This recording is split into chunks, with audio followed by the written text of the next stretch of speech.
Fala galera, tudo bem? Seja muito bem-vindo! Aqui é o Otávio Roriz, professor de Física e Matemática. Se essa é a sua primeira vez no canal, convido você a se inscrever no canal e ativar as notificações para não perder nenhuma aula nova. A aula de hoje eu vou te ensinar a fazer o cálculo do ajuste linear. Meu objetivo nessa aula é responder duas perguntas principais, que são: primeiro, o que é o ajuste linear? E segundo, como eu faço para calcular o ajuste linear? Através de um exemplo, eu vou fazer todo o passo a passo. Se possível, pegue lápis, papel e calculadora e faça as contas junto comigo, quadro a quadro. Vamos começar a aula! Para eu te explicar o que é o ajuste linear, eu vou fazer uma pequena introdução.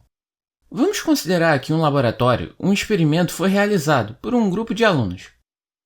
Eles coletaram várias medidas de duas grandezas, que vamos chamar de grandezas x e grandeza y.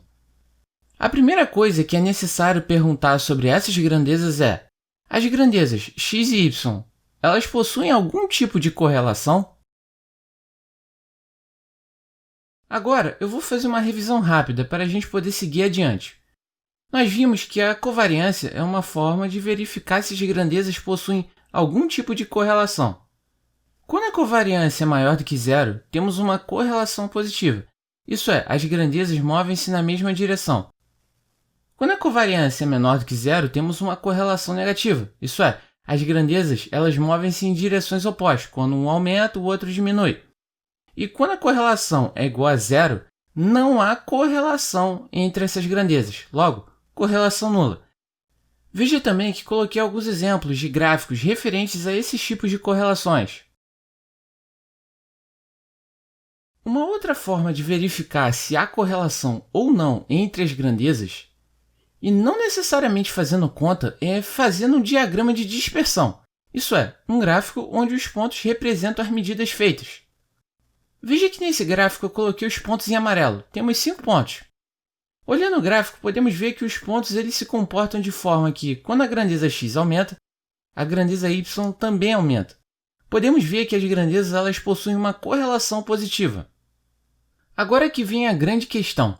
Existe uma função f de x linear que pode melhor representar esses pontos? Em alguns casos, podemos escrever uma função linear para representar esses pontos, ou seja, encontrar os valores das constantes a e b que descrevem uma reta. Agora, o nosso objetivo é escrever uma função linear para representar esses pontos. O ato de escrever a função é chamado de ajuste de função. Veja que f de x é igual a x mais b. O a representa o coeficiente angular da reta, que corresponde à inclinação da reta, e b corresponde ao coeficiente linear, que é o ponto onde a reta passa pelo eixo y. Agora, eu posso responder a primeira pergunta: o que é o ajuste linear?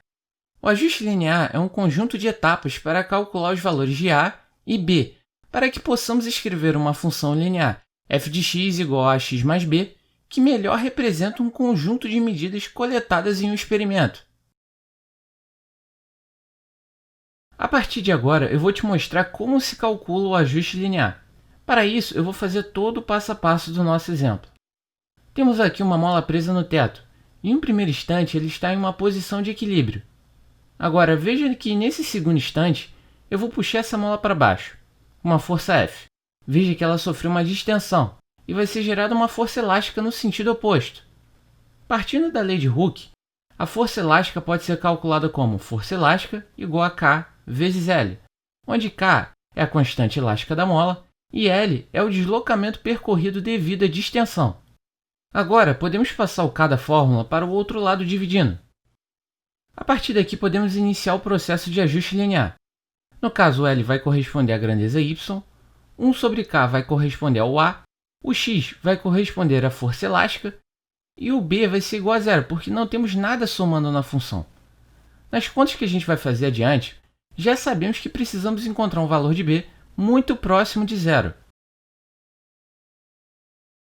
Antes de iniciar os cálculos, vamos montar uma tabela que vai facilitar bastante os próximos cálculos que a gente vai fazer.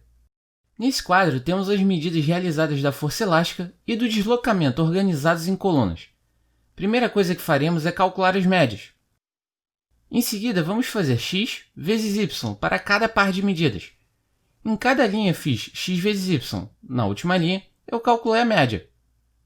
Agora, vamos elevar as medidas da força elástica ao quadrado e calcularemos a média.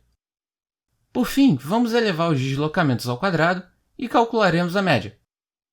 Veja que essa é uma tabela de 5 colunas. Se toda vez que você for fazer o ajuste linear replicar a estrutura dessa tabela, primeiro você põe as medidas, depois você faz x vezes y, depois você eleva as medidas ao quadrado e faz as médias de cada coluna, as chances de você errar nas contas são bem menores. Sugestão: toda vez que for fazer ajuste linear, faça essa tabela. Veja que nesse quadro eu mantive as médias calculadas. Elas serão bastante úteis, você vai ver. A primeira coisa que faremos é calcular os desvios padrões das grandezas x e y. Veja que nós já temos as médias. O desvio padrão de x, eu vou inserir o 85,8644 e vou elevar o 9,0391 ao quadrado. Fazendo a conta, a gente vai encontrar aproximadamente 2,0394 grama-força. Para o desvio padrão de y, eu vou inserir o 903,9101 e vou elevar o 29,33 ao quadrado. Veja que fazendo a conta a gente vai encontrar aproximadamente 6,6077 milímetros. Vamos para a segunda etapa, cálculo da covariância. As medidas já temos, eu vou apenas inserir na fórmula e fazer a conta, que vai dar 13,4671 grama-força vezes milímetro. A terceira etapa vai ser calcular o coeficiente de correlação linear de Pearson. Acabamos de calcular a covariância e já temos o desvio padrão de x e y calculados na primeira etapa. Eu vou apenas inserir os valores na fórmula e fazer a conta, que vai dar esse número com várias casas decimais. No caso desse coeficiente, eu não vou fazer o arredondamento. Uma observação importante: o cálculo do desvio padrão, covariância, coeficiente de correlação linear de Pearson, isso já foi ensinado em aulas passadas. Seguindo adiante, próxima etapa é calcular os coeficientes A e B. Os valores de A e B são obtidos a partir do método dos mínimos quadrados, ou seja, os valores obtidos são os números que minimizam a diferença entre a reta obtida e os pontos medidos em laboratório. Esse cálculo é bem extenso e foge do objetivo da aula. Confira a dedução em livros de estatística se você tiver mais curiosidade, mas vamos lá. O que você precisa saber na prática? O cálculo de A vai ser feito da seguinte forma: covariância dividido por desvio padrão de x ao quadrado. Eu vou inserir os valores na fórmula e vou fazer a conta. Encontraremos 3,2379. Agora, o cálculo de B vai ser: a gente acabou de calcular o A e também já temos as médias, então eu vou inserir os valores e vou fazer a conta, que vai dar 0,0623. Vamos à quinta etapa, cálculo da estimativa do erro em cada medida de y. Nós utilizaremos essa fórmula. Nós já calculamos o desvio padrão de y, que é 6,6077, n é o número de medidas. Em cada grandeza foram feitas 11 medidas, então n igual a 11. E na terceira etapa, calculamos o coeficiente de Pearson. Então, eu vou inserir esses valores, vou fazer a conta numérica, e veja que vai dar aproximadamente 0,2616. Veja que eu estou procurando aproximar sempre para 4 casas decimais.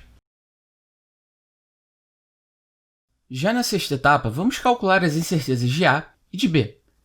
Começando pela incerteza de A, eu vou inserir os valores e vou fazer a conta. Veja que vai dar aproximadamente 0,0387. Para calcular a incerteza de B, é necessário ter calculado antes a incerteza de A. Então, eu vou pôr o 0,0387 para multiplicar a raiz de 85,8644 e veja que vai dar aproximadamente 0,3586. Na última etapa, vamos escrever a equação da reta. Calculamos A mais ou menos incerteza de A e B mais ou menos incerteza de B. A equação é y é igual a ax mais b, onde o y corresponde à grandeza de deslocamento e x corresponde à grandeza da força elástica. Vamos escrever a equação da reta dessa forma. Agora, vamos colocar os valores e fazer as devidas aproximações. Veja que as incertezas eu aproximei para o primeiro dígito não nulo e aproximei as médias para ter o mesmo número de casas decimais das incertezas. Ficou y é igual a 3,24 mais ou menos 0,04 mais 0,1 mais ou menos 0,4. Essa equação é a melhor equação que representa as medidas feitas das grandezas. Um bônus bem bacana para essa aula é a aplicabilidade do teste de compatibilidade com o valor de referência. Na maioria dos relatórios, o professor ele já tem noção do valor de A e B que o aluno precisa encontrar. Para o aluno verificar se o ajuste linear foi bem feito ou não, em alguns roteiros é fornecido os valores de referência de A ou de B, ou até de ambos, para fazer o teste de compatibilidade. Vamos supor que para esses 11 pares de medidas, temos que o valor de A de referência é 3,238 e B 0,062. Vimos na aula de compatibilidade com valor de referência que se encontrarmos o valor menor do que 2, o experimento é considerado compatível. Se o valor encontrado ele for entre 2 e 3, o experimento ele vai ser considerado inconclusivo. E se o valor for maior do que 3, o experimento é considerado incompatível. Para o A, eu vou fazer módulo de 3,24 menos 3,238 e vou dividir por 0,04, que vai dar 0,05. Para o B agora, eu vou fazer módulo de 0,1 menos 0,062 e vou dividir por 0,4, que vai dar 0,095. Os valores encontrados foram muito menores do que 2, e isso indica que os valores de A e B que calculamos, por mais que a gente tenha feito aproximações para 4 casas decimais, eles são muito compatíveis com valores de referência, e podemos concluir que o experimento foi bem sucedido. Bom, eu espero que você tenha gostado da aula, eu espero que eu tenha te ajudado de alguma forma. Treine com a lista de exercícios, verifique as respostas com gabarito comentado, faz todo o passo a passo, isso é muito importante. Valorize o trabalho do seu professor, se possível, se você gostou, se inscreva no canal, ative as notificações e, se possível, compartilhe a aula com seus amigos, ajude seus amigos. Forte abraço, bons estudos e até a próxima!